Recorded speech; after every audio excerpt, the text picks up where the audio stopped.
നാട്ടുകൾ വിഷന്റെ news at 7 വാർത്തകളിലേക്ക് ഏവർക്കും സ്വാഗതം. പ്രാദേശിക വാർത്തകൾ ചുരുക്കത്തിൽ. കാഞ്ഞിക്കുളം സത്രങ്കാവ് ഭഗവതി ക്ഷേത്രത്തിലെ മോഷണം, പ്രതിയെ കോങ്ങാട് പോലീസ് കസ്റ്റഡിയിലെടുത്തു. വാർത്ത വിശദമായി.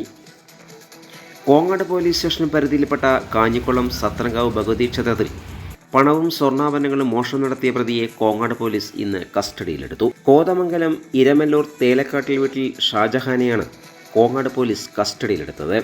ഇക്കഴിഞ്ഞ ഫെബ്രുവരി 1 ശനിയാഴ്ച രാവിലെയാണ് അമ്പലത്തിലെ ഓഫീസ് തുറക്കാനെത്തിയ ജീവനക്കാരൻ ചിദംബരനാണ് മോഷണം നടന്ന വിവരം ആദ്യം അറിയുന്നത്. സത്രങ്കാവ് ഭഗവതി ക്ഷേത്രത്തിൽ നിന്ന് 4 ഭണ്ഡാരങ്ങൾ, ഓഫീസ്, അലമാര എന്നിവ കുത്തി തുറന്നിരുന്നു.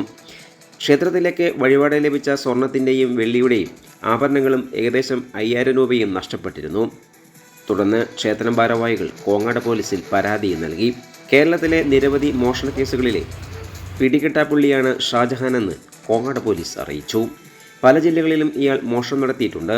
പ്രതിയെ Kongad sub inspector Vivek V കസ്റ്റഡിയിലെടുത്ത് അന്വേഷണം നടത്തി.